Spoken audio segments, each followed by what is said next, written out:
Hello, welcome to this video overview on a paper called Precursors, Contexts, and Consequences of Organizational Learning. This paper was written by myself, Gary Templeton, and Charles Snyder. In this video, I'll explore how organizations learn, adapt, and thrive in today's rapidly changing business environment.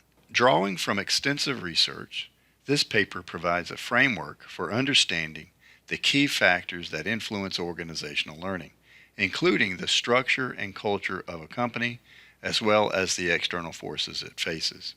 In this presentation, I'll break down the paper's central themes, which include the stimulants and barriers to learning, the importance of organizational contexts, and how organizations can turn learning into a competitive advantage.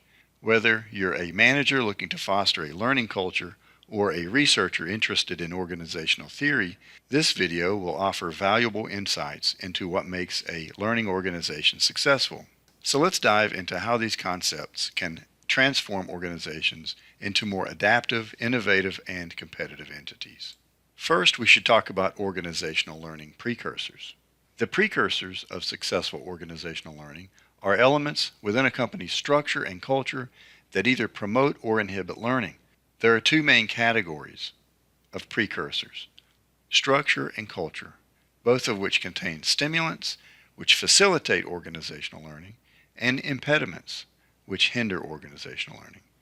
It also discusses the precursors to single and double loop learning, which represent different degrees of organizational learning and change. The paper talks about structural informality and simplicity. Organizations that operate with less formality and simpler structures tend to promote learning. These structures are more flexible, decentralized, and organic, making it easier for employees to communicate and adapt to changes.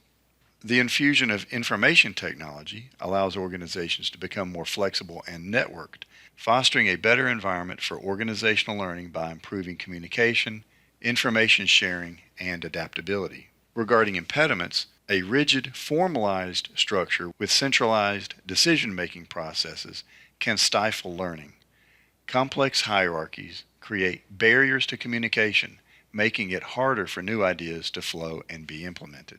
Large bureaucratic organizations tend to have inefficient communication and slow decision-making processes, which impede innovation and learning. The lack of effective communication across different teams or departments limits the organization's ability to learn from its members or the external environment.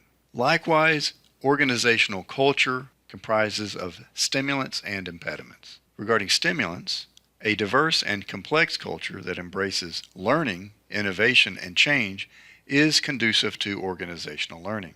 Cultural traits such as optimism, top management engagement, and the development of a clan culture, in other words, a collaborative, family-like culture, are particularly effective. Another category of cultural stimulants is cognitive norms.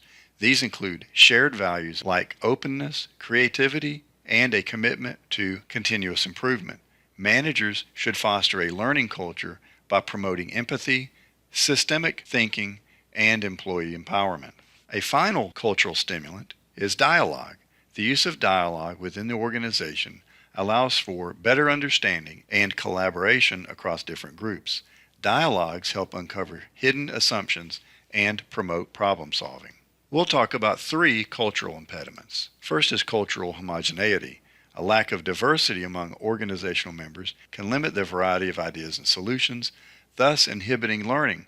Homogeneity reduces opportunities for social learning and innovation. Next is barriers to communication. Organizational cultures that do not promote open communication, especially when they emphasize competition over collaboration or are resistant to new ideas, inhibit organizational learning. Miscommunication or isolation of experiments can further create learning disabilities. A final cultural impediment is managerial fallacies.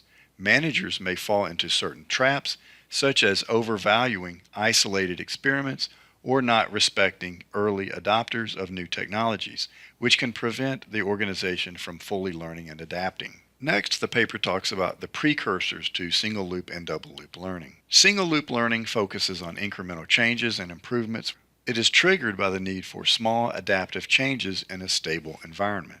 In contrast, double loop learning leads to radical changes in organizational structure or processes.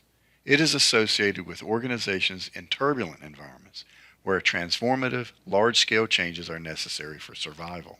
In summary, organizational structure and culture are critical in determining the success of organizational learning and the adaptability of the organization. Structural and cultural elements can either stimulate or impede learning, depending on how they are managed. Single-loop learning facilitates minor adjustments, while double-loop learning encourages deeper, more systemic changes. The understanding and management of these precursors are essential for promoting a learning culture within an organization. Precursors more directly cause organizational learning. Next, we'll discuss the organizational context section from the article. Understanding the organizational context is crucial for fostering effective learning within any organization. Organizational context refers to both internal and external factors that shape how a company learns and adapts. These contextual factors either enable or constrain organizational learning, depending on how they are managed. Let's first look at internal context. One of the key internal factors identified is inter-unit diversity. This refers to the differences among organizational subunits, teams, departments, or divisions. The idea is that more diversity in how these units operate can actually strengthen learning. Why? Because it provides opportunities for social learning, where managers and employees compare practices across different units. This creates a broader perspective and enhances learning processes. Now let's move to external context. This is where things get really interesting. One of the most significant external factors that influence organizational learning is environmental turbulence.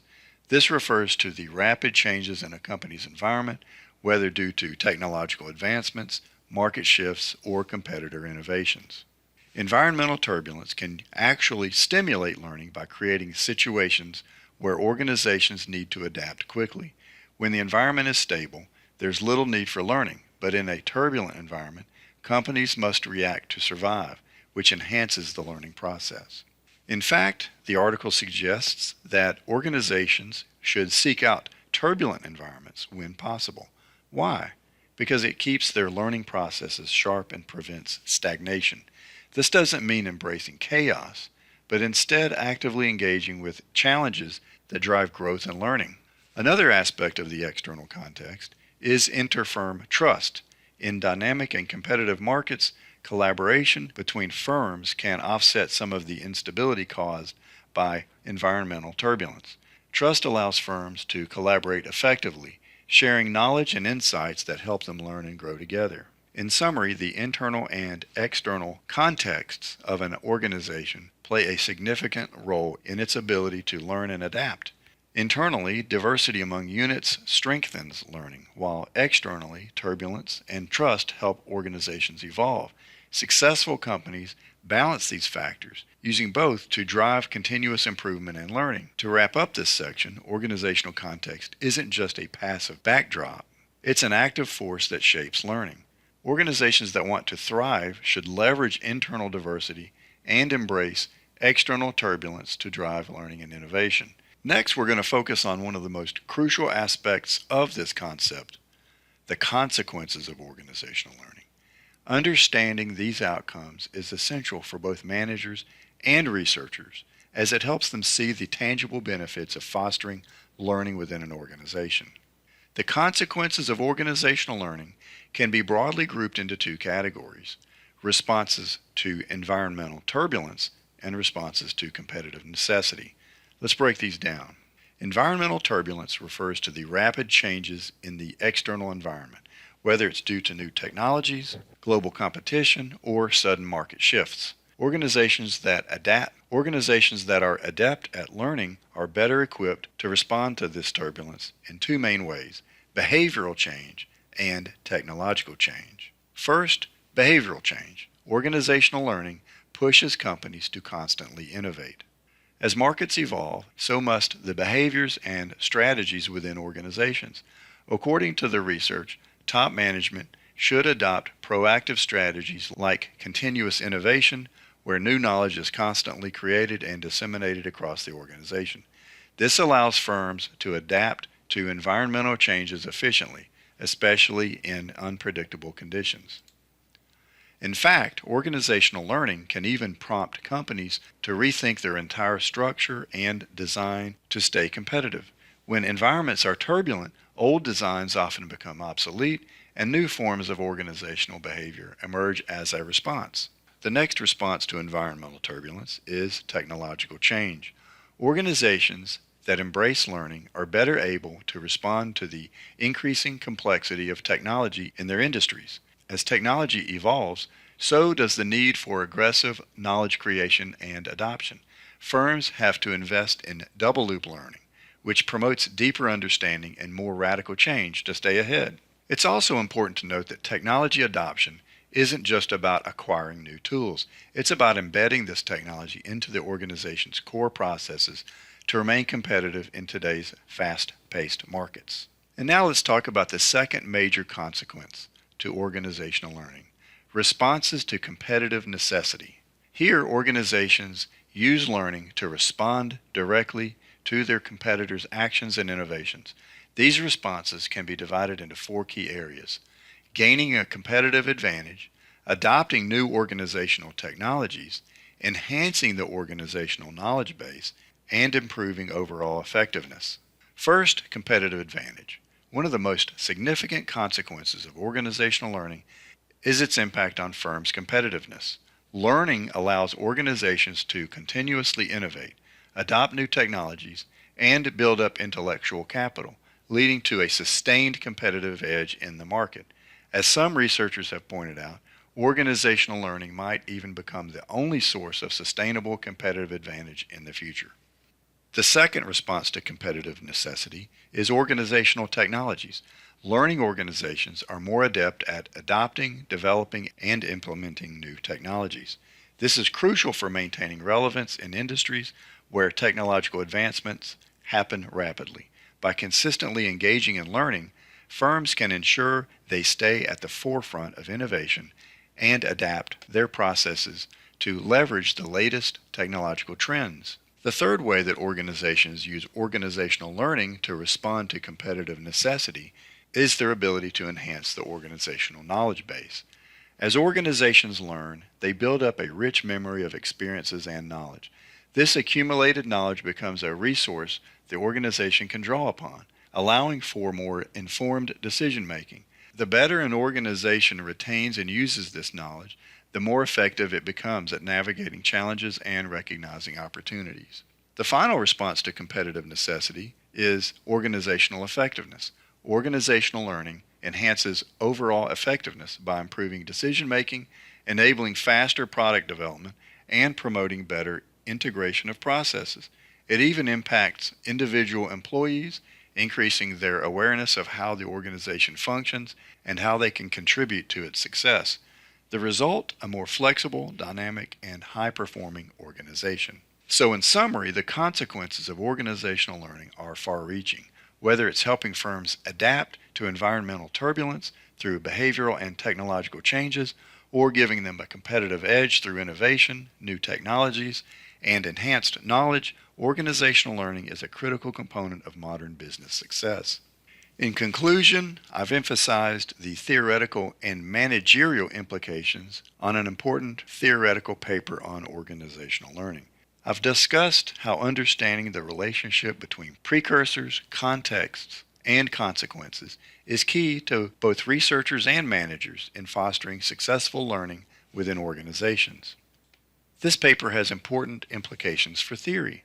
First, the paper contains a framework that offers a solid foundation for future research on organizational learning. Also included in the paper are several research questions and hypotheses. For example, can organizational structure and culture be designed to improve organizational learning? Does a good learning organization correlate with adaptability to external environments? Another example is, how do different precursors to single loop and double loop learning impact organizational change? We suggest that organizational design, both in terms of structure and culture, plays a crucial role in stimulating learning. We also emphasize the importance of turbulent environments, which can act as catalysts for radical change and organizational learning. The paper also contains important practical implications for managers looking to implement effective learning strategies in their organizations. We stress the importance of informal, decentralized structures supported by information technology. These structures are more conducive to fostering a learning environment. In terms of organizational culture, managers are advised to create a diverse and open environment that encourages dialogue among employees.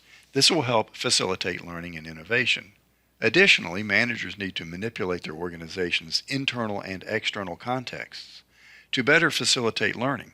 Internal factors like interfirm diversity and proactive strategy are essential, while environmental turbulence, such as competition and technological disruption, can push organizations toward necessary adaptation and growth.